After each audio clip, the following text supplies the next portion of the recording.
So before the interview started, we talking about I cannot stand ash. So Glynn goes, he said, I knew something told me. I'm telling you, if I looked over and I saw some ash and knuckles, I'd been like, hold up. Get that bottle out of my bag right now. My wife won't let, she knew I was coming on the interview.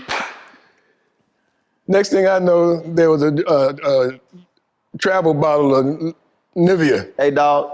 Sitting right on the dresser. Okay, I got the message. Bruh. Yeah, I am. Okay, is this good? Can I go? You good. Can I go now? Yeah, you right. Can you right? We call them ash check. It's an ash. Not ass check. Not an ass check. An ash check. Okay. That's right. Checked. You can't I'm look. checked. My nieces, my wife. Right. I don't care what y'all wearing. I'm gonna look at them elbows, ankles, and hands. That's it. That's right. That's it. Oh, Doc, how you doing? I'm good, baby. I'm good. It's good to see you. Yes, sir. Yes, sir. You're looking good as always. You know, y'all don't understand. Now, you looking clean. This is how he comes to the golf course. He's dressed like this on the golf course. You know what they say? Look, you can play well or look well. I prefer to play well and look well. See, I'm trying to hurt your feelings with the final score and the outfit. And the outfit. Right. In fact, I don't even like, it's so funny, y'all. So Glynn sitting in one of these tennis shoes. I hate golf shoes. Right. You want to look like tennis shoes? Look like tennis shoes. I prefer the old school classic. I mean, where they leather shoe. Where they look with like a cleat. Look like dress. I do. It's just something, and it's hard to find them. I know it's hard to find nowadays. Because there's something about. I'm telling you, I'm sitting there watching you, and you got the hat. You know, you got the suit. But I was like, Glynn, I can't wear tennis shoes with a suit. Well, this ain't just any tennis shoe. Tell you something. Tennis shoes. See, y'all try to be all new school. This just ain't any tennis shoe. What is that? Now, come on now. What's that? Come on now. You know what this is. What's that? Come on now. No, if I say it, I got to get paid. What's that? Let me tell you what that look like. If I say it, Let me tell you what that look like. Look like a blue ass tennis shoe. That look like a blue ass tennis shoe. Well, see, there you go already. You got just saying blue. See, lets everybody know what kind of shoe this is. He right there. See, right there. Am I right? See this reminds me of the movie Strictly Business. That's it. Reminds me of the movie Strictly Business when what's his name? Joseph Phillips was going to a club and Tommy Davis said, "Hey, what you got on?" He said, "This is a Brooks Brothers suit." He said, "Well, you would have put that shit on the outside. It looked like a gray ass suit to me." Tommy ain't got no sense. See, I'm telling you, I can't. I am incapable of wearing athletic shoes with a suit. That's how I am with a baseball cap and a suit. I'm the same way. I can't wear a baseball cap with a suit. That's very hard for me. I just think that I think so much of that goes back to how we grew up. So you grew up East Coast. I'm New York. See, you can't. That's right. You can't. You can't come in here looking crazy. No, see, that's the thing I explain about black people. We may not grow up with a lot of money, but we gonna look clean. For sure. That was something. What was for you? Was that? Family and friends. You didn't play. Hey, I was ironing my clothes at 9 and 10 years old. Starch. That's it. Yeah, are you kidding? Hold up, and you Argo. Come on, see, everybody don't understand creases. See what I'm saying? See, don't know how to line it up. No, got to know how to line it up. I was doing that at 9 and 10 years old. And then if you didn't line it up right, we gonna iron out the crease that the old crease. With the water, you gotta hit them. Come on, you gotta hit it with that water. See right there. What was that? What move was that? Y'all know that move. See, that's why it's hard for me. Mark Lamont Hill hit me. He said, Roland, man, have you ever just gone out? He said, jeans and a t-shirt. I said, hell no. I said, bro, I said, man, that hurts my sensibility. But you see, there's a difference between me and you. My most comfortable attire It's one of the reasons I moved to California. Right. Is because I love just wearing jeans and a t-shirt.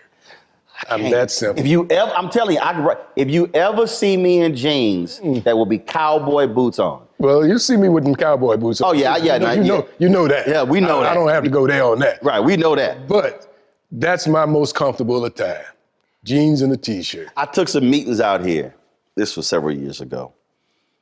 And they all looking at me, because look, I'm suit, tie, we got the pocket square, we got the color socks, shoes, polished. That's you. They got jeans, t-shirts on, and they were that was here in California. Every meeting, every meeting. Yeah. And I'm sitting there going, and they looking at me like, y'all dressed up. I'm looking at them going, this ain't dressed up. You know, dressed up. I ain't got a hat. Right. This ain't dressed up. You didn't have a tie? Did you have a tie? No, I had a tie. You had a tie. But it wasn't like, you know. You didn't have the bar. You didn't have a tie. Right. See, I didn't even put on I just had the eye watch. I didn't even put on the dress watch. Right. I understand. I see. There's somebody watching right now ain't got no idea what the hell we talking about. They don't know nothing about no dress watch. That's right. They got no. What two things do really, Glynn, irk me, and being from New York, I wanted this irks you. When you see a dude with some unpolished shoes. Oh no.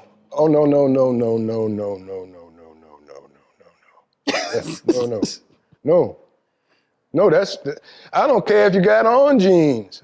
I don't care what you got on. You can wear short pants. I don't care, but you got to have polished shoes. Your shoes have to be polished. I used to polish shoes for a living. I was a shoe shine boy. Oh yeah, no, yeah, you can't. Yeah, you can't. I bet cats walk up and you looking like. Scuff marks. Right. Like That's right. Like what? You didn't see them scuff marks when you put them shoes on. What? I'm telling you, the other one for me is What was it? I cannot handle unhemmed ass pants and sleeves. I was in Chicago. I was in New York. We were walking down the street, and these young brothers came my way. Let me holler at y'all. Because see, I will give you leeway if you under 18, because you're still growing. Okay, so we all know, mom and dad are gonna buy you that extra large ass suit so you can grow into that suit. Right. I said, I get it. I said, let me holler at y'all. I said, man, how old are you? But he was 20. I said, bro, that's too much cloth at the bottom of you. I said, I need you either have a cuff or I said, you got to get them things hemmed. And then the sleeve, if that sleeve hit the middle of your palm, wrong. You need to be slapped. I can't. Sorry. I would tell people. Okay, now I'm gonna try this on it. Okay. Have you ever been shopping and you saw a brother about to buy an absolute whack outfit, and did you prevent him from? Did you say, brother, let me holler at you? You ever did that one, Glynn? No. Are you serious? No. Are you sick? No, I have not. No, I have not. But you've seen somebody about to buy something that I wouldn't buy, and you out of sense of brotherly love did not intervene. No, it's just that, to each his own. I wouldn't do that. I can't do that, Glynn. Glynn, I can't do that. Glynn, I can't do that. I can't do that, Glynn. I can't. It's to each his own. Glynn, I can't.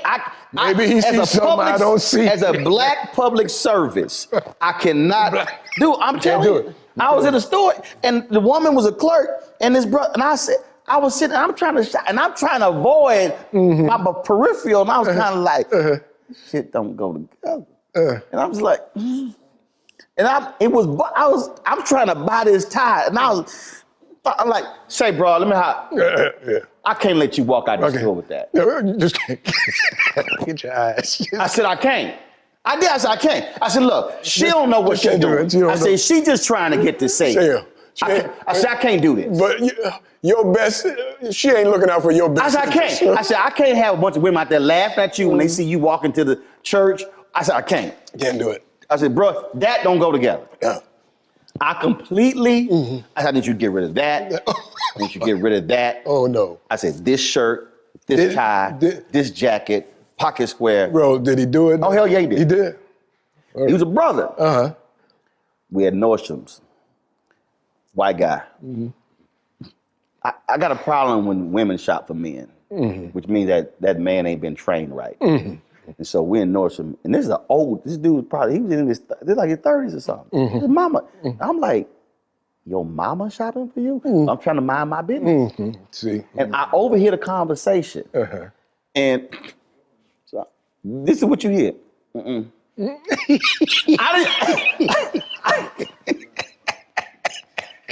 didn't mean for it to like get projected. Right? But he was thinking I was watching, and I went, and he heard it. He said, what do you think? I said, I said, don't get that. Don't do that. And he's like, really? He's like, my mom. I said, let me ask you a question. Your mama ever make any men's best dress list? He says, no. I said, I have. Put that shit down. You need to get that. See. I said, man, don't walk out there with that damn outfit right there. I said, I don't care what your mama say. That does not look good. Like, oh man, she overheard. She bought the look on. She was hot. I was like, don't listen to your mama. Get to buy that tie. I'm telling you right now. I just couldn't. But here, I can't. Hey. Well, you see, you are one of our major custodians of style. That just comes with being who you are. Everybody expects that of you. You see what I'm saying? Now, I might have got cussed out. See, but nobody gonna cuss you out because you know what you're talking about. I need help. I ain't gonna lie. Every once in a while, my wife will say, no. Oh, no. No, don't go out there with really? that. Oh, yeah. Oh. Yeah, every once in a while. My wife got. No, she is. My wife has absolutely zero input. No. And I appreciate the help. I appreciate the help. I can't. In fact, she comes to me. We went on a cruise, true story. I know y'all probably like, when they gonna get to Glenn's career? We gonna get there. But he can't come in here looking all clean and everything. Glenn, straight up, we shopping, so we go on a cruise. So we sitting in the store. Doc, now, this is me. Yeah. She trying clothes out. Right. Yeah. Do that. Yeah. So the sales clerk, she come over here with some stuff. I said, I'm sorry. Did I ask you to pick out anything? No. Your job is to take back what we don't get. I don't need your help with any clothing selection. I said, my daddy had me, my brother, and my sister go to the store and purchase clothes for my mama for Mother's Day and her birthday. I said, I was raised on patterns, colors. I said, on what looks good. I don't need your help. I need you to take that stack back. We keeping those outfits.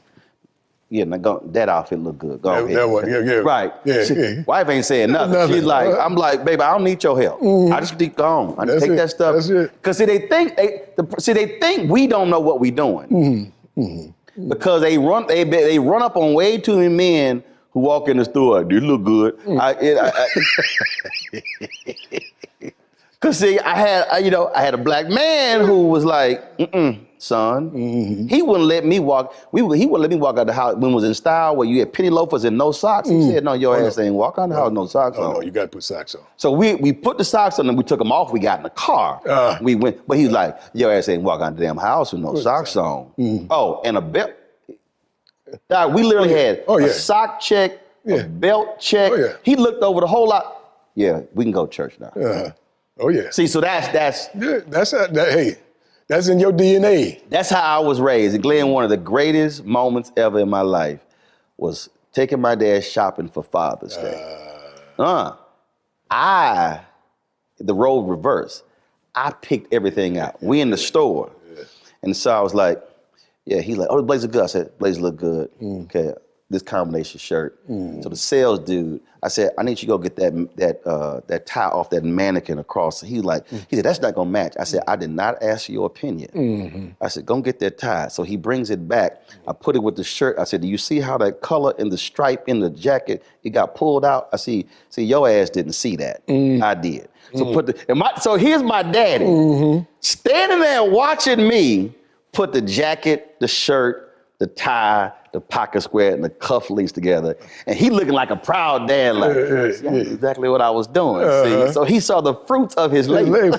That's beautiful, baby. It was too much fun. Well, that's what I said, baby. You the man. We in your wheelhouse.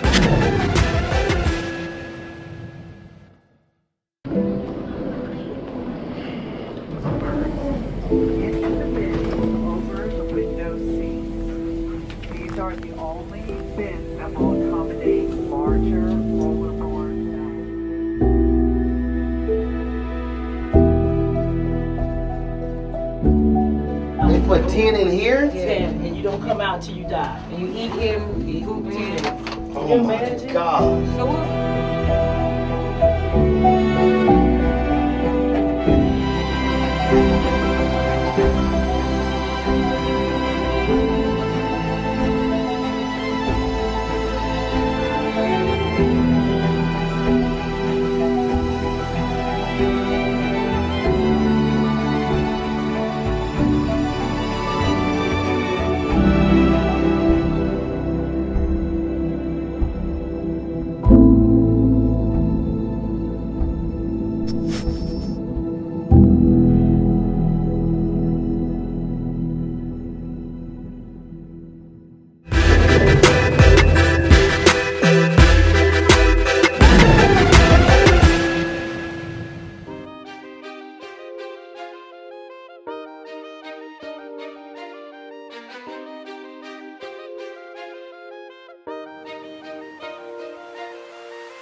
How in the world you go from New York to being the 21st century Bill Pickett? Really? You ain't like you grew up in Birmingham or somewhere in Georgia. No. I was talking to somebody, said, man, they said the cowboy. They said, all the Hollywood cowboys, Glynn. I said, Glynn has from New York City. Harlem, New York City. Harlem. Ain't no manure nowhere in Harlem. How that happen? Well, hey, baby, you know, the short answer is because I wanted to. You know, I wanted to be a cowboy, you know, ever since I was knee-high, you know. And I used to play hooky, go to the stables down there on 60-something Street in Central Park, right off of Central Park, and shovel manure. And the man would let me ride his horse. I'd clean up them stalls. And I just always wanted to know, hey, I'm gonna fast forward. You're a lucky man, you grew up with your father who instilled a lot of stuff in you. I didn't know my father coming up. Later, I got to know my father after I became a young man, 19, 20. And started learning about that side of the family, his side of the family. Come to find out, his father, my grandfather, who I never met, had horses and land, property. So that was in your DNA. It was in my DNA. He was a man from Georgia. The family, the land is still in the family. And it was in my DNA because, as you know, I've got the ranch and horses and all that, but I did all that before I knew that family tree line. So it all came kind of natural. What is it about, both of us love golf. We played together. Y'all gonna laugh, I had the music going. Glynn was like, we gotta turn that music down.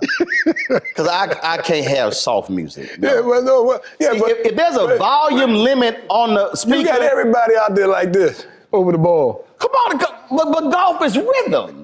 Come on now, come on, it's rhythm. But at some point you got to focus on, you can't be listening to Luther. Yes, you can. Because it's all about, first of all, it's also, you know, part of the problem, this right here is part of the problem with the golfers. They sit there, you know, they're like, you know, they're all rigid and everything, and You know, they want to dress. See, we got to.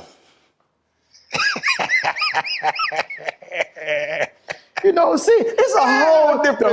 The whole thing. It is the whole thing. You're right. It's a whole. So even if you don't make the shot, you look good. I mean, which makes sense. You know how we roll. See, this is how we approach the ball. So, you got to have a little. You got to have a little something with that. See, so if Frankie Beverly Mays playing or the OJs, right. I mean, it's a little hard to do all that without the music playing. Yeah. No, you're right. You're right about it. So what is it about the outdoors? So when you are, so what is it about it when you're riding, when you're out there? How does that make you feel? Oh man, that's the greatest feeling. I was just up in the hills in the mountains yesterday. I just came down because I had this interview with you. If it wasn't for this interview with you, I'd still be in the hills. My son and I took a ride yesterday. Dad, I found a new trail. I want to show it to you. I said, saddle them up. Let's go. And we hit the high country and just had a great time yesterday. See, I have not ridden in years. I met a sister, Sydney Poitier's golf tournament. She owns a riding academy. Oh yeah. And we talked. I said I have not ridden in years. Well, come on, man. But you just come in, do the thing, and then cut out. I'm trying to get you to spend some time, man. Spend some time. Let me grab you and take you on up to the ranch, man. Put you on a horse. Okay, get you up into the mountains there where you can see. We'll do that. We'll absolutely do that next time because I'm back. No, we'll absolutely do that. See, I'll put on a day. I'll put on an extra day. Yeah, okay, but here's what you're gonna have to do though. You're gonna have to wear some jeans. But I told you that ain't a problem. Okay. Because I'm gonna have cowboy boots. All right, as long as you're up there, you ain't up there in that seersucker suit. Now, then again, I can wear some boots with a seersucker and still be clean riding that horse now. Can't take you nowhere. You don't know how to act. I mean, because that might have to be a picture on that horse now. Because it's going to be the first time things like the first Negro in a seersucker pair of pants and some cowboy boots on top of a horse. I mean, look.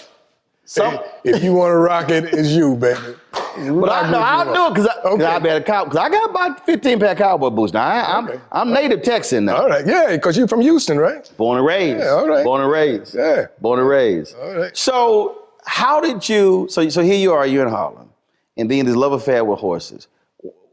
Where acting come from? Where did this? What happened? Acting came to me through a relationship my mother had with a wonderful, talented woman by the name of Lorraine Hansberry. Your mother knew her? Yes. Lorraine Hansberry wrote A Raisin in the Sun. Mm-hmm. And we had moved from Harlem to Greenwich Village in the 50s. And that's where she met Lorraine Hansberry and James Baldwin and Miles Davis and all. What's your mother do? My mother, she was a postal worker. She worked in the post office. She was so she wasn't in the art. She wasn't in any of that. She wasn't. But I think she always liked that world. I think if she could have realized some of her dreams, instead of having to feed me, that she might have dabbled in that. But she didn't. So she crossed paths with these. And she crossed paths with these people because the village at that time, Greenwich Village at that time, was a icon for very intellectual and very artistic people, And so her friends were of that ilk, And so that's where I got to know all of these people. I mean, these people were in our small apartment. The apartment wasn't any. Wow. There's nothing in here small enough to demonstrate how small my look around like, I can't even give y'all an example. No. Maybe that patio right there? No, that's too big. I'm trying to tell you, you think I'm kidding. But that small space, some of the most brilliant minds of our time crowded that small space. And was there in intellectual conversation that I was privy to as a kid, but, you know, of course, paid no attention to because all I wanted was for one of them, you know, Uncle James Baldwin, Uncle Jane, give me a quarter because the ice cream man is downstairs and I want to go get a quarter, you know. I want some ice cream. You know, here, Glenn, here, go get, you know, that kind of thing. So that's all I was interested in. I didn't know that these minds were that. Right, it was like, you like, damn, Uncle James Baldwin. Yeah. James Baldwin. Right, you see what I'm saying? Lorraine Hansberry, you know. And so when Miss Hansberry wrote this play, she told my mother that there was a role for a little boy in it, and would I be interested in auditioning? And my whole thing was, well, I don't know if I want to do it because is it Saturday? I got a baseball game Saturday. You know, it's just gonna mess up my baseball. Hold on. Let me hold up. Let me. So the Lorraine Hansberry writes A Raisin in the Sun. Right. This iconic play. She asked your mama, I got a role for a little boy. The little Glynn want to do it. And your ass talking about, this gonna get in the way of the baseball game? What your mama say? You out your mind. No, I know that's what she wanted to do. Right. But no, it wasn't like that. First of all, I had to audition. And I didn't know what an audition was. So she worked with me on the role. My mother and I, we rehearsed in that little square space and went up to audition. And when I got there, I saw all these other little colored boys sitting in the hallway, and I couldn't figure out what they was doing there. Because you never been, you know, audition. Yeah, because there's only one little boy in the play. I read it. That's me. So you like the job, man. What y'all here for? Yeah, what y'all here for? You know. And so I didn't know until afterwards that everybody was trying to get that part. Wow. You know, and got it. I got it. Because you got an inside track. Well, I had an inside track. Aunt Lorraine sitting at your little box. Absolutely, because it ain't who you know, it's who knows you. But the other thing was, I was never nervous because I wasn't You had no expectations. I had no. You just like, all right, you want me to read a sheet of paper? Yeah, Okay. you know. So, and I didn't give it a second thought. I wasn't afraid of the competition because I didn't know I had competition. You know, I assumed the part was mine, and that I found out is one of the keys to auditioning, is assuming the part is yours. Wow. Claiming it. It's what we do in church. You claim it. You claim the miracle, you know. So that's what I did and got it and went on the road and worked with Sydney Poitier and Ruby Dee and Lou Gossett, Diana Sands, and some of the greatest people in the business. Pull up a chair, take your seat. The Black Tape with me, Dr. Greg Carr, here on the Black Star Network. Every week, we'll take a deeper dive into the world we're living in. Join the conversation only on the Black Star Network.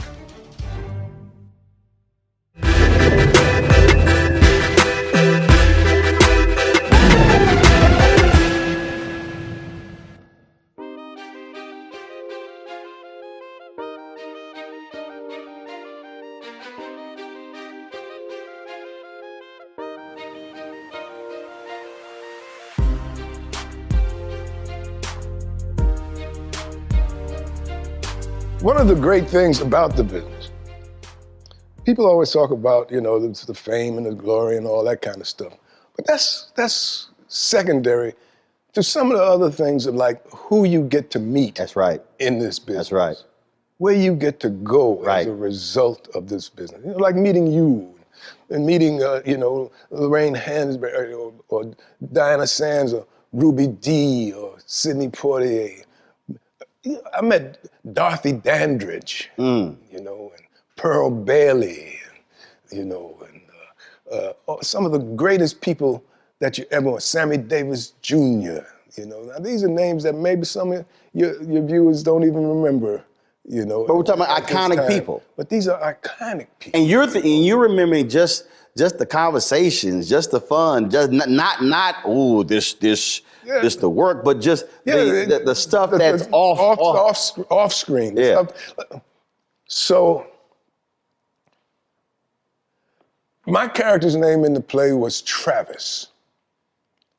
And I hated that name in the play. If you all remember Raising the Sun, if any of you students, acting students have done, you know the character, the little boy's name is Travis. I thought that was the corniest name. I don't know why Miss Hansberry.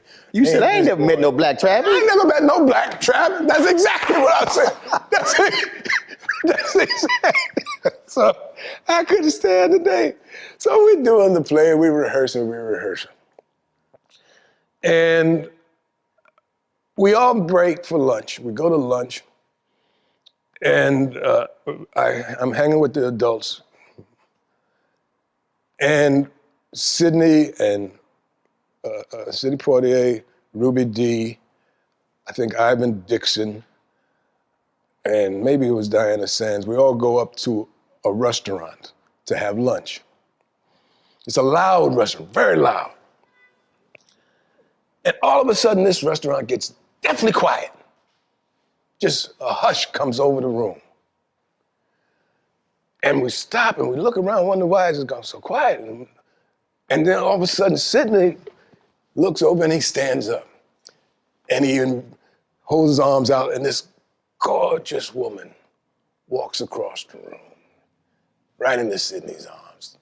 Darling, darling, oh, how are you? Oh, it's great. And the whole place is just like mesmerized, and it's Dorothy Dandridge. And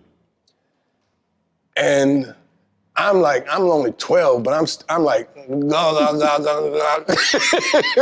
she's gorgeous. Yes. And so Ruby D starts introducing Ivan Dixon, Dorothy Dandridge, and it goes around. And this is our Travis. This is Glynn Turman. He's our Travis. And she embraces me and gives me a kiss on the forehead and says, "Hello, Travis." All of a sudden, that came the most beautiful name in the world. That was the greatest name, man. I think to this day, Travis is probably the greatest. You ain't name your son Travis? I'm gonna start to name my kids Travis. But that was, it's times like that right. I remember to this day that clear as a picture to me, and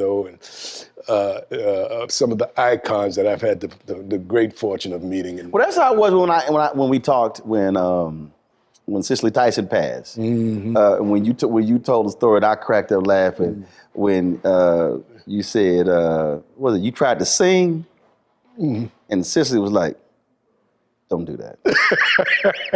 I hollered when you said, because you thought you would just. Oh yeah, you couldn't tell me. She went, Don't do it. Don't do it. Oh, it's hard to believe she's gone, man. Hard to believe. Some of the people that's moved on down the line, but to have known them, to spend the same space with them, has been a true, true blessing, How does it also feel when we talk about iconic, when we talk about moments in history, when we talk about, like, I don't care. If you had to name 5 iconic cult black classics. Movies? Cooley High's there. Mm-hmm. But then you also are connected to, in another generation, a historic cult classic, A Different World. Different World, yeah. So talk about that Cooley High being young Glynn Turman, and then a whole different generation with A Different World. And then now with people being able to repeat shows and it going over, and they're seeing it over and again. And so now you sort of have this multi-generational impact. Yeah, it's kind of crazy. the thing with Cooley High was, Cooley wasn't my first movie. I think my first movie that I had a featured role in was 5 on the Black Hand Side. Cooley High was a giant step in my career. Because, and this is how I knew. Now, I grew up, like I said, from Harlem, grew up in the West Village, but my mother had 2 sisters. And one of them stayed in Harlem, and the other moved to the projects, the Smith projects down in lower Manhattan. So I spent equal time pretty much in these households. And so part of my raising was in the projects as well. And I had been in a couple of TV things and so on and so forth over the years. So the kids in the neighborhood and the projects, they kind of knew that I'd kind of dabbled in showbiz. But when Cooley High came out, that weekend, there was a commotion in the hallway. Now, you know, the projects, you can hear everything, you know, everything echoes. And we heard all this commotion in the hall. And my aunt said, what is that noise? What are they rowdying? What's all that? Who's cutting up in the hallway? Went to open the door, and the entire floor was jam-packed. People all up and down the hall, all down the stairs and everything. Preach, preach, preach, we want your autograph. I said, what y'all talking about? Jimmy, nigga, what you want? What you doing here? All of a sudden, I had gone from this person they'd known, everybody knew me in the project, to this other person, to preach, you know, and to Cooley High. All of a sudden, the whole dynamic of my existence had changed as a result of that one film. What do you think it was? Because it told their story. Right. You know, and they knew their story, and it wasn't a lie. And I was representing, and those of us in the movie was representing their story. And they were proud of the story that we were telling. Everybody was proud of that story. It was a story that we were glad for the rest of the world to get in on, so that the rest of the world could look at us in a different light and know that we had, even if we were hustlers, you know, we still had mamas and daddies, you know, and little brothers, and, you know, our dreams and aspirations were filtered through even all of the negative things that we had to go through. That's why the dream of Lawrence Hilton Jacobs' character, Cochise, was so important, because we all had in our neighborhood some Cochise that we couldn't wait for him to make it, you know. I'll never forget going to Lou Alcindor's send-off party in the projects, another project uptown. Lou Alcindor, before he became Kareem Abdul-Jabbar. Yes, indeed. We came up to his party and crowded that same hall just like that for his send-off party. Wow. Because he was going away to UCLA to represent all of us in the projects. You know, so that was the biggest thing that was going on. And we didn't even live in those projects. He represented all projects. He represented all the projects in the city, you know. It was the same kind of thing, you know. Go for us, do, we're behind you, you know, represent, you know. And I think that that's what Cooley did, you know, what Cooley High did. And I think that that's why it was so iconic. I'm I'm Deborah Owens, America's Wealth Coach, and my new show, Get Wealthy, focuses on the things that your financial advisor and bank isn't telling you, but you absolutely need to know. So watch Get Wealthy on the Black Star Network.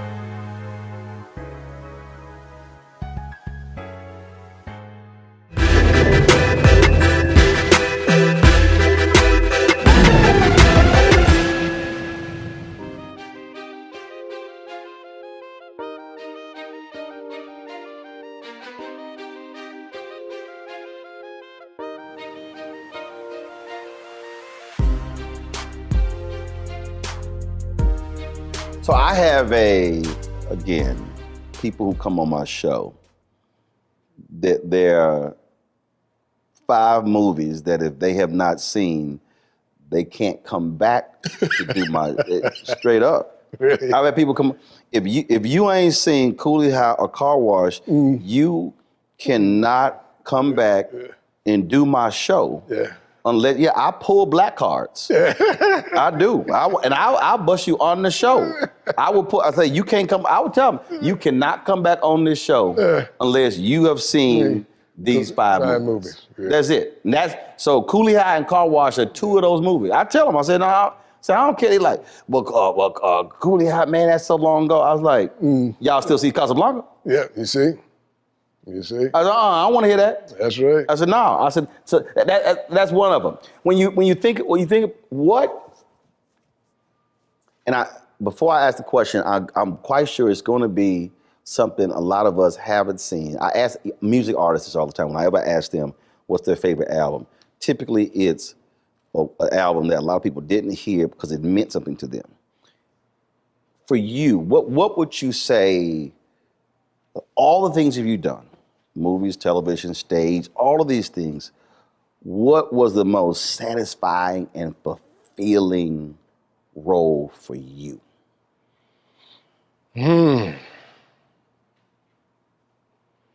Well, I've been blessed to have been a part of some wonderful, wonderful projects, bro. We started out with Cooley, which was a satisfying, wonderful role. It had a combination of everything: comedy, adventure, tragedy. So I was able to play all those notes in that. And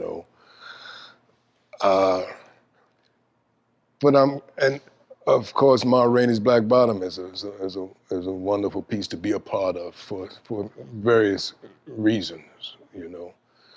A Different World, the character Colonel Taylor put me in a special place because I can't tell you how many people have come to me and said, if it wasn't for you and Different World, I wouldn't have gone to college. So to be a part of that legacy is heartwarming. But I'll tell you, Roland, I don't know how it's going to come out, and I don't know yet what impact it will have, but I know the impact that it's had on me.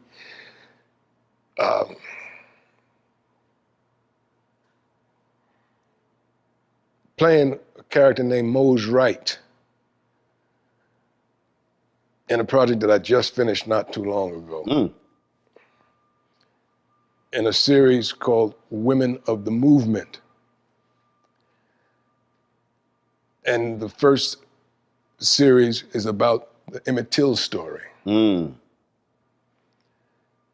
it's told from his mother's, Mamie Till Mobley, point of view. And I get to play Mose Wright, his uncle, who was responsible for him going down to Mississippi from where, and whose home he stayed in until he was dragged out of his home and defiled the way he was.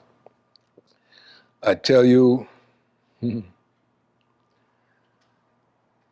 I don't remember of late or in some time a role that has impacted me the way playing and getting the opportunity and the honor to represent this man's story in telling this iconic story of our Black experience.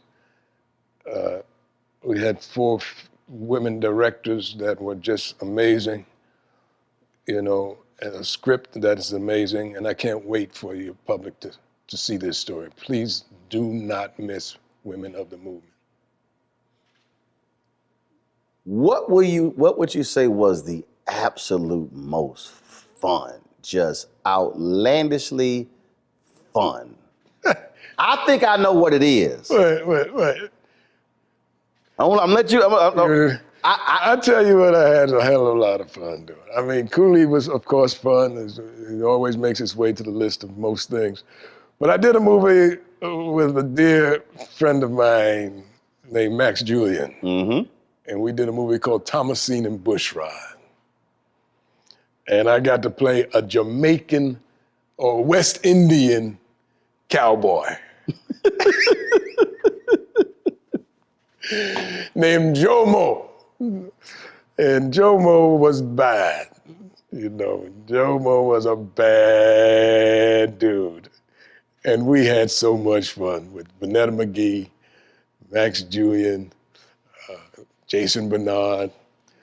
I just had a great time doing that film. I would say, again, outside looking in, your character on House of Lies is Don Cheadle's daddy. Oh. You acted a fool on that show.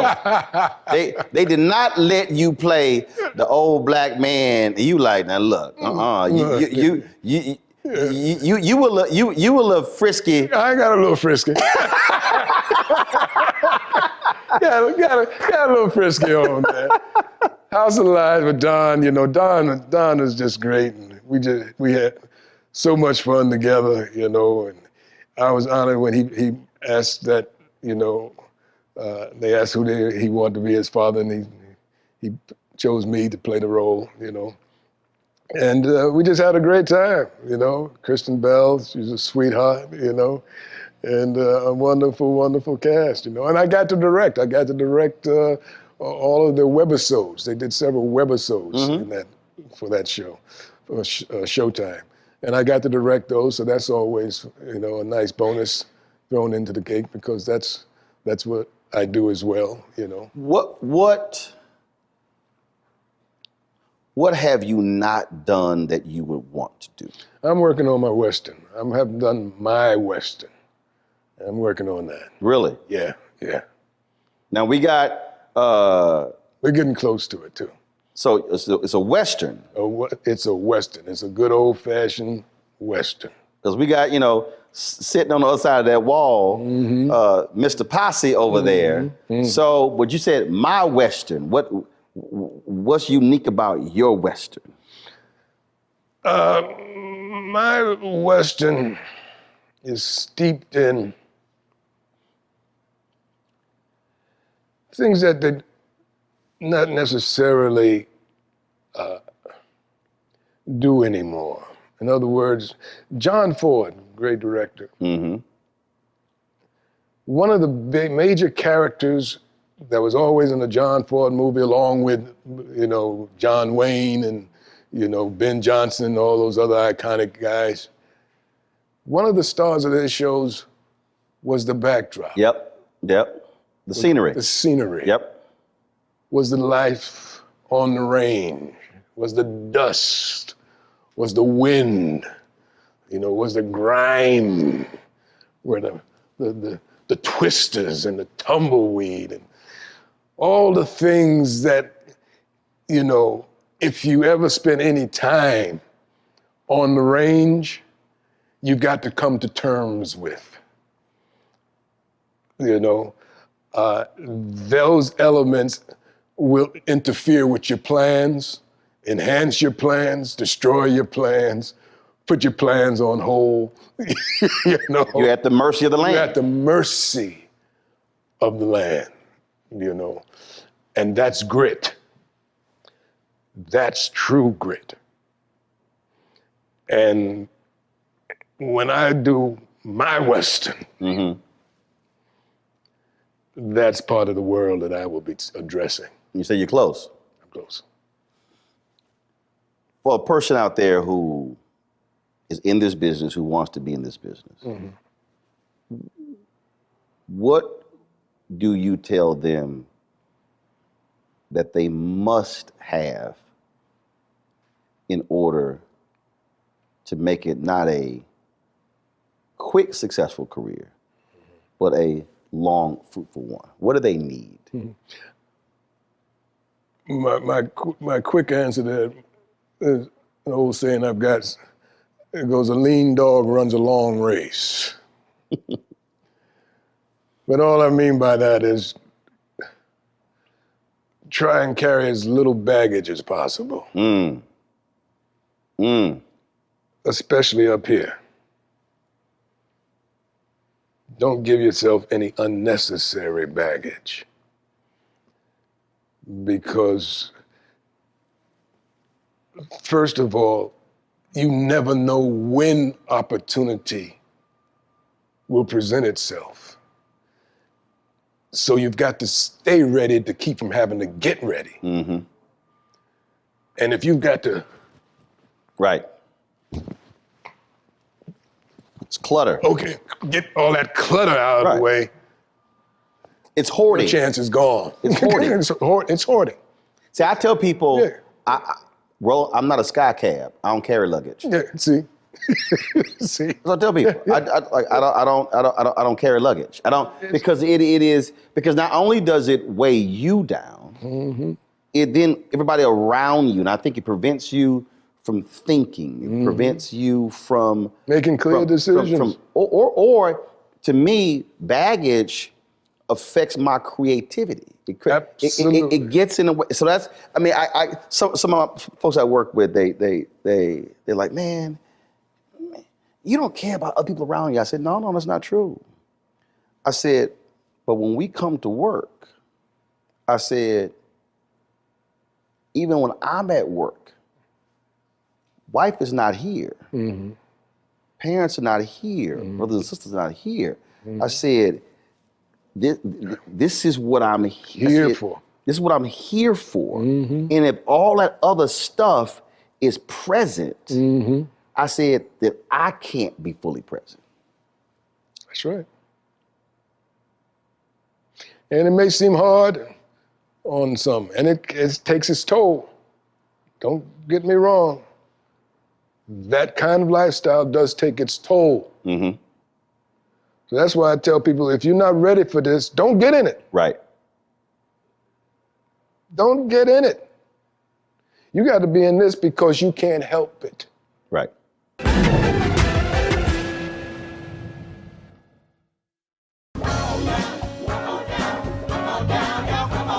Welcome you to the launch of the Mass Poor People's Low Wage Assembly and Moral March on Washington, D.C., June 18, 2022. We are a new, unsettling force, and we are powerful. New, unsettling force, and we are here. We're rising up to demonstrate the compelling power that we, poor and low-income people, have to reconstruct society from the bottom up. And we need to do it with the loudest voices possible, the biggest actions possible. Because we know that there is no scarcity in this land. The only scarcity is the moral will to do what's right.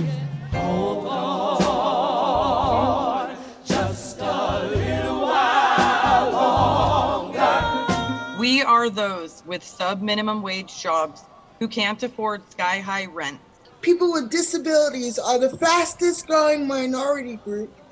It's crazy to me that in 2021, it's still legal for workplaces to pay a sub-minimum wage to people with disabilities. There are still so much trial and tribulations that we go through as Indigenous people. We can't get a decent wage to sustain ourselves, nor can we get adequate housing. Veterans across this nation say enough is enough. We can't pat essential workers on the back on one day and then cut their health care the next day.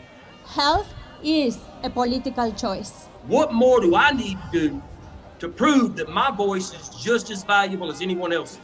there are still forces in denial that would try to slow walk our transition to a clean economy and a just future for us all. We have an immoral system run by immoral people. But together we walk and we fight. It's time for a change. Reconstruyamos esta gran nación. See, we are people of resilience as we fight these interlocking injustices together. When we work together, mobilize together, and rise together, we become a voice for the voiceless, and we become an agent of change in a time where great change is needed. We need the third Reconstruction to ensure that deaf people, people with disabilities, and all people can have the right to live and to thrive. We know what they are doing, but the question is, what are we going to do? Reconstruction begins when we change our mentality and say it's time for you to get your foot off of my neck. Justice is coming soon. Hey, do you believe that on today?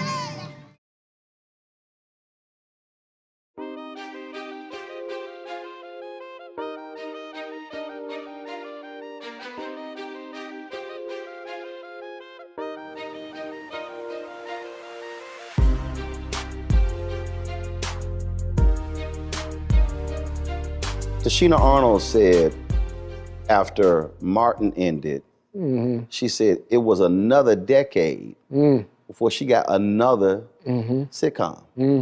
She said, oh, I thought when Martin ended, oh, I was going to go to the next one. She said it was a decade. Yeah.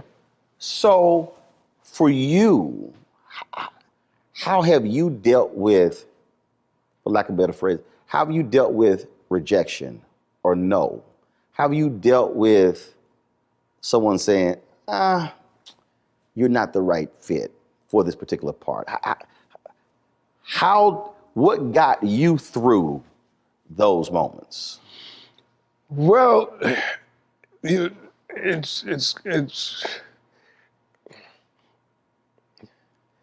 first of all, I spread it around and made it look like a big act. Okay, in other words, I didn't just stay with motion pictures. I didn't just do television. I did theater. I taught acting. So I kept my foot in the pool. I'd go where it was. I'm a stage actor. I come from the stage. So I don't care if it's 99-seat house, 99 seats to 2,000 seats. I've played, So I was always where the acting was so that I could keep my instrument strong. But at the same time, I let the industry know that she wasn't my only passion. You talked about what's it like up in those mountains.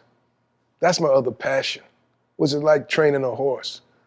What's it like raising my kids to appreciate the outdoors? What's it like doing rodeos? And what's it like doing a summer camp and bringing kids in from the inner city who've never been outdoors and had that opportunity? What's it like presenting that? So I spread it around and make it look like a big act, in that my passion is not tied up in, I'm not defined by this one thing. I have the talent, thank God, that's been given to me, but the perseverance that goes with that or that serves that talent has to be adhered to, has to be nurtured, it has to be fed. And it's fed by my other experiences. You see, if I'm just in the world where I'm surrounded by just people in the business, say, well, where do I draw my next character from? But if I'm at a rodeo and I see a cat over there, you know, and he's got on worn down boots and he's got on, you know, saggy jeans, and there's a character. There's a character I can study. There's a character I can get to know. There's a character I might have to play one day. Mm-hmm. You see what I'm saying? So I'm always in the business, but I'm not always of the business. Mm-hmm. You know, and that has helped me keep some sense of sanity, you know, and I guess that's as good an answer as I can give to that question. How'd you meet Aretha Franklin? We met, Aretha and I met as a result of a friend of mine named Ben Vereen, whom went Uber talented. You got that right. Who went to high school. He and I went to Performing Arts High School together. The Performing Arts High School is now called LaGuardia. Back in the day, it was on 46th Street. And Ben and I went there. And we remain friends to this day. And he was performing at a benefit for Jacqueline Onassis at the Mark Taper Forum here in LA. And asked me if what you doing? I got a show tonight. Let's do it. You know, we roll. And while he was preparing in his dressing room, I stepped out and there was a young man standing near the stairway, and he recognized me. He said, "Oh, Glynn Turman." And he said, I said, "Yeah, how you doing?" He says, "Oh, my mother just loves you." You know, Cooley had been out and so on and so forth.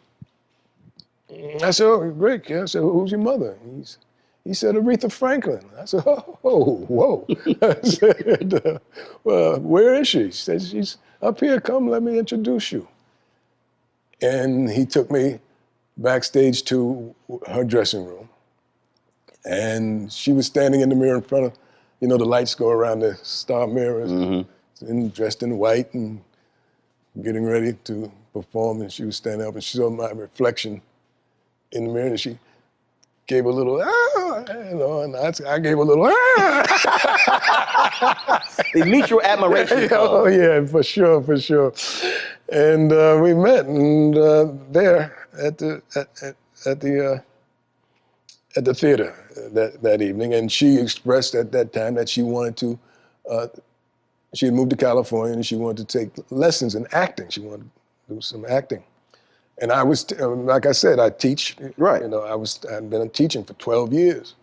You know, and so I said, "Well, I teach acting, and if you want, come down to my classes." I didn't think she was going to come to the class. And one evening, the class was very disruptive. They were all at the window. You know, "Hey, get back here. You know, come on, we got a class. What are you doing?" "A limousine just pulled up. You know, a lady got out in a fur coat." I said, "Could this be?" And sure enough, she walked into the class. And my first reaction was, "You're late." And you told the queen she was late. She was. You wouldn't let her know, "I'm the teacher." I'm serious. And I think that's what she came to find out. Was I serious? And I was. And so we became serious. Serious enough when you got married. That's as serious as it gets. The queen was special. We had a relationship. She was a news junkie. Mm-hmm. Mm-hmm. And man, she would text me. Mm-hmm. First of all, and she also was a night owl. My God. Mm-hmm. I'm in the bed, and mind you, I'm on live at 7 a.m. Mm-hmm. My phone rings, it's 12:45. I'm like, me and my wife in the bed, I'm like, now mind you, I had to get up at 3. Mm-hmm. I'm like, what the hell is calling me from a 248 phone number? Mm-hmm. I was like, answer the phone. Roland, Aretha. Mm-hmm. Oh, that segment you on tonight. She just start talking. I'm trying. Now, do I need to tell the queen my ass is asleep? Then I go, well, it is the queen. So I guess I better get the hell up and talk. Man, that's how it was. But people don't realize how great she really was, how diverse she was, you know, and how smart she was. Yes. Very smart, you know, very astute, you know, and hilarious, you know, really had a funny bone that was really. But also loyal in the sense that, she came to Constitution Hall in D.C. Mm-hmm. And my nieces wanted to meet her at a speech. Mm-hmm. And so she said, Roland, you coming to the show? I said, Queen, I said, I got a speech. I don't pass up checks. Mm-hmm. And I said, but my nieces would love to meet you. Mm. So she said, it's not a problem. So she said, I will leave, because my wife is also a Delta. She was I'll leave 3 tickets, no problem. So I get a speech. And so later that night, I hit my wife. I said, hey, how'd it go? She said, well, they never got a chance to meet them. Mm-hmm. Like, what happened? She said, well, Michelle Obama, First Lady, came to the show. Attorney General Eric Holder came to the show. And then Secret Service cleared everybody out backstage. And I said, well, did you call a grandson? Like, yeah, but we couldn't get him on the phone. I was like, oh, and they were disappointed. Saturday, phone rings. Roland, Aretha, Queen, how you doing? What happened to your nieces? Well, my wife told me, Secret Service, she says, what'd you say? I said, well, Secret Service cleared everybody out. Why should they try to reach the grandson? Couldn't reach him. She says, let me call you right back. Somebody in trouble. 10 minutes later, she come back. I was finished cussing out my grandson. And she said, I want to apologize to him what he did. And I made clear to him that I don't care if the First Lady or the Attorney General or the President of the United States comes to my show. If I tell you to take care of guests and I want to see them, you are to take care of them. And she said he should have answered his phone and he should have brought them back regardless of what the Secret Service had to say, because it's my show. And that's that. That was the queen. That's that. I was like, Ro, wow. We're in London. And she's going to sing for the Queen Mother of London. And Lady Di, Princess Charles, and a jam-packed house. Sammy Davis is hosting the show. Queen Mother is in the booth up there. Place is jam-packed. And Sammy comes on and he says, ladies and gentlemen, you know, you have your royalty here. Queen Mother, Prince Charles. But we have royalty in America as well. We have the Duke of Ellington. We have the Count of Basie. And ladies and gentlemen, we have the Queen of Soul. So Aretha brought the house down. Wow. That's how he introduced her. Wow. Brought the house down. The Queen Mother and everybody had to stand up. The Queen Mother had to stand. See,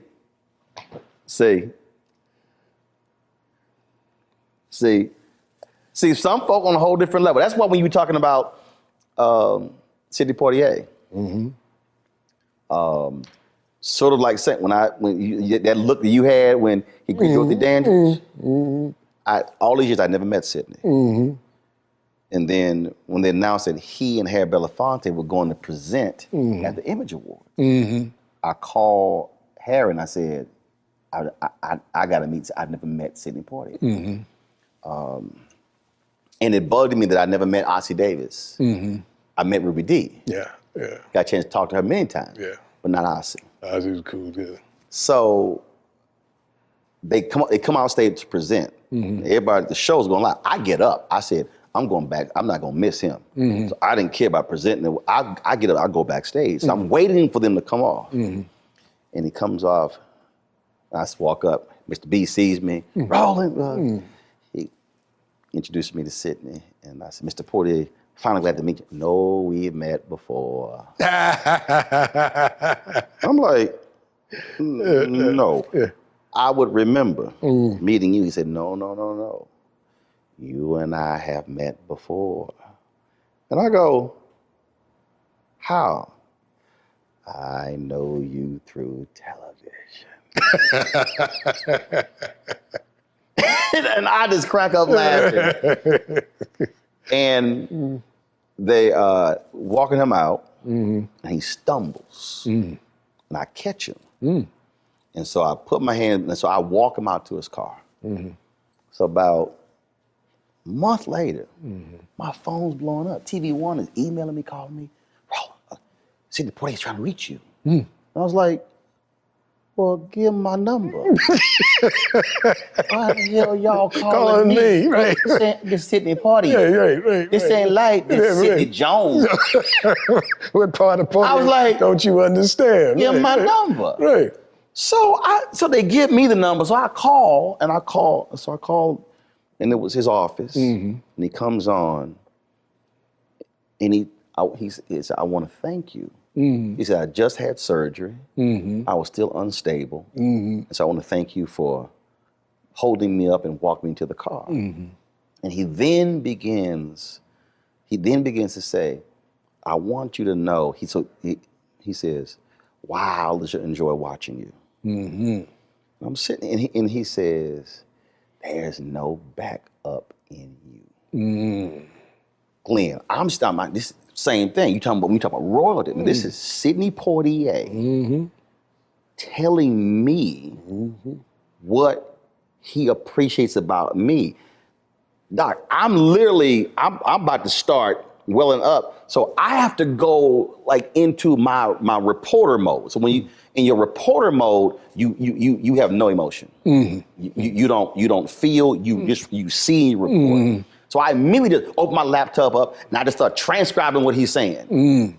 Otherwise, I'm about to just give it up. Poitier. This is Sydney Poitier. Right.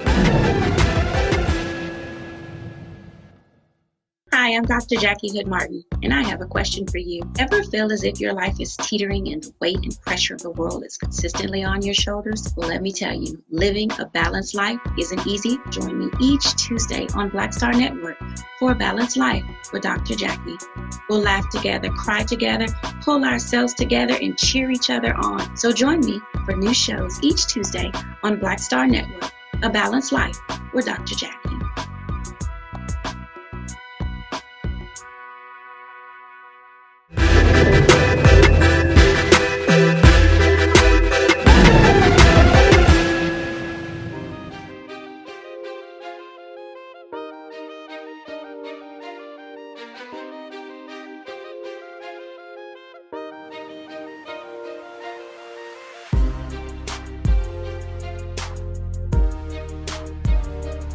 When you described going down that hallway in Cooley High, when you talked about people coming to you with college,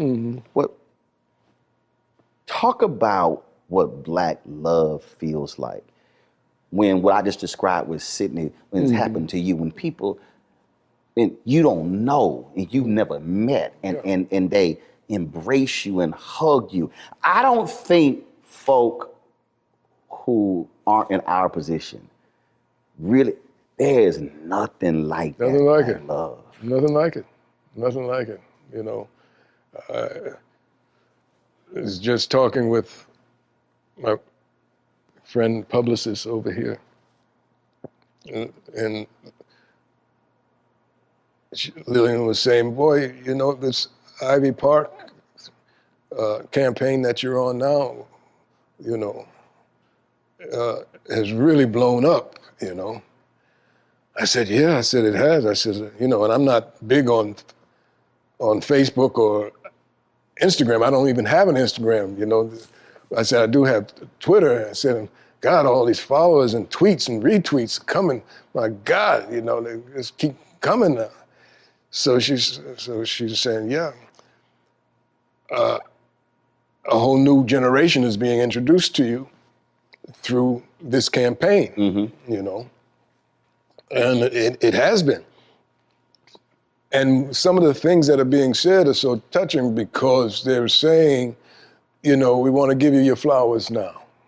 You know, you've been in this a long time, which I have, you know, and they're saying that I represented them well. And there's no amount of money that can buy that kind of gratitude, you know, that and the feeling that I have as a result of hearing that. So that coming, and you know, if it's coming from your people, that's right. That's like, or I feel like saying, look, Mom, on top of the world, you know. You know, it's special. For me, I've had the joy of having both of my parents here, and them getting to actually experience it. Yeah, you're a lucky man. And that's the thing, that is probably what I really appreciate. So look, I had parents who never went to college. 5 kids, never made collectively more than $50,000 in a year. And to be able to see it, experience it, see your son people do come his up thing. to them and say stuff. Right. That for me a lot of times is even more important than when. Absolutely. To me, that they get to feel that and experience. Absolutely. When my mother put me on this track, as I told you the story is how that happened, you know, and she didn't live to see the outcome, you know. But I know she sees it from where she is, you know, and I just can't. She's of course in my heart always, and I'm always mindful of that, you know. Last question for you. As you were just talking about that, Quentin Tarantino recently gave an interview where he said he will never do anything for his mother. Never do, because anything for his father? For his mother. For his mother. Because when he was young, she said he would amount to nothing through his writing. And he said he yelled at her, and he said it was painful to him that his mother would say that. And he said, I would never, I think he said he bought her a house, but I would never do anything more for her with that. You talked about your mother and what sitting with her and going over those lines for your audition and what she introduced you to. As a final point, there's a parent who's watching, and that parent has other intentions for their children, but they don't fully embrace what that child is passionate and wants to do. Talk about just the value of a parent, not saying what Quentin's mother said, but a parent saying, baby, if that's what you want to do, I'm going to help you get there. How important is that? Well, I've been on a couple of ends of this, being a parent myself, grandparent, and having been a son. Now, like I said to Mom, I got a baseball game on Saturdays. You know, if it gets in the way of the baseball game, I can't do it. She explained that it could interfere with the baseball game. And you loved baseball. And I loved baseball. Jackie Robinson, don't forget. I'm from the Jackie Robinson generation. Mm-hmm. Everybody wanted to be Jackie Robinson. She said, you know, there's that actor that you like too, this Sydney Poitier fellow that you like in the movies. You know, he's going to be in it. You know, I said, well, you know, I don't know, Mom. I said, we got, you know, with the PAL. You remember the PAL? I don't know if you remember PAL. Mm-hmm. I'm familiar with it. Police Athletic League. Mm-hmm. And so that was important to me. So she never said, you know, you got to go do this, blah, blah, but she made it attractive. She said, well, if this happens, we might get to go on a train and travel some other places. Now, I also was very curious kid and wanted to travel. You know, that was a passion of mine as well. So she found a way to influence or point out what could be the beneficiary. Expanded your horizon of the opportunity. Exactly. And I also knew that we were in dire straits in terms of financially, you know, that things were not as stable as hopefully they could have been. And that there was this element attached. So for a parent to know how to